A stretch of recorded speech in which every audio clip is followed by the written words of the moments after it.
నమస్తే. SP health channel ప్రేక్షకులకు స్వాగతం.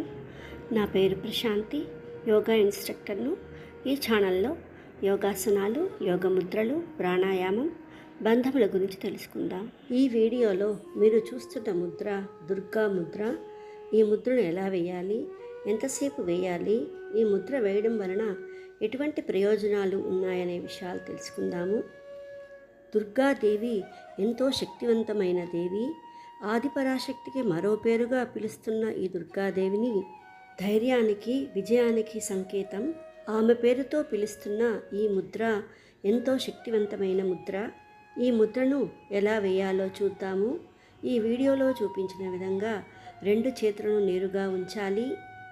ఆ తరువాత చిటికిన వేలు, ఉంగరపు వేలు, మధ్య వేళ్లను మడవాలి. ఆ తరువాత బొటన వేలును చూపుడు వేలుకు మధ్య వేలుకు మధ్యలో ఉంచాలి. ఆ తరువాత చూపుడు వేలును బొటన వేలుపై మడవాలి. ఈ వీడియోలో చూపించిన విధంగా ముద్రను ఉంచి సాధన చేయాలి. ఈ ముద్రను సాధన చేయడం వలన ఎటువంటి ప్రయోజనాలు ఉన్నాయో తెలుసుకుందాము.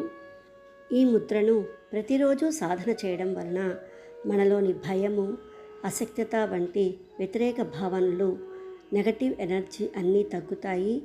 ధైర్యముగాను, ఎంతో శక్తివంతముగాను మనము తయారవుతాము. ఆత్మవిశ్వాసం పెరుగుతుంది. అంతేకాక మన మనస్సు ప్రశాంతంగాను ఉంటుంది. ఒత్తిడిని దూరం చేస్తుంది. మన యొక్క స్ప్లీన్ ఫంక్షను సమర్థవంతంగా పనిచేస్తుంది.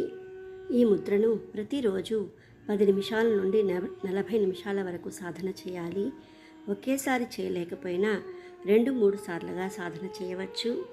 యోగ ముద్రలు సాధన చేసే ముందు యోగా మ్యాట్ కానీ, చాప కానీ వేసుకొని కూర్చోవాలి. పద్మాసనంలో కానీ, సుఖాసనంలో కానీ కూర్చొని సాధన చేయాలి. కళ్ళు మూసుకొని ప్రశాంతంగా కూర్చొని ముద్ర సాధన చేయాలి. మన శ్వాస యొక్క ఉచ్ఛ్వాస నిశ్వాసాలపై దృష్టి పెట్టాలి. యోగ ముద్రలు సాధన చేసే ముందు కొన్ని ముఖ్యమైన విషయాలు గుర్తుంచుకోవాలి. మనము యోగ ముద్రలు వేయడానికి ముందు చేతులు బాగా కడుక్కోవాలి. చేతి వేళ్లకు గోళ్ళు ఉండకూడదు. ముద్ర వేసేటప్పుడు గోళ్ళు చర్మానికి తగలకూడదు. చేతి వేళ్లకు స్కిన్ మటుకు టచ్ అవ్వాలి. అప్పుడే మనకు యోగ ముద్రలు మంచి ఫలితాలను ఇస్తాయి. యోగ ముద్రలు 2 చేతులతోనూ సాధన చేయాలి. మనకు యోగ ముద్రలు ఫలించాలంటే కనీసం 3 నెలల సమయం పడుతుంది. ప్రతిరోజు సాధన చేస్తేనే మనకు మంచి ఫలితాలు వస్తాయి. ఈ వీడియోలో దుర్గా ముద్ర గురించి తెలుసుకున్నాము. నెక్స్ట్ వీడియోలో మరో ముద్ర గురించి తెలుసుకుందాము. ఈ వీడియో మీకు నచ్చినట్లయితే మా ఛానల్ని సబ్స్క్రైబ్ చేసి, లైక్ చేసి, షేర్ చేయగలరు.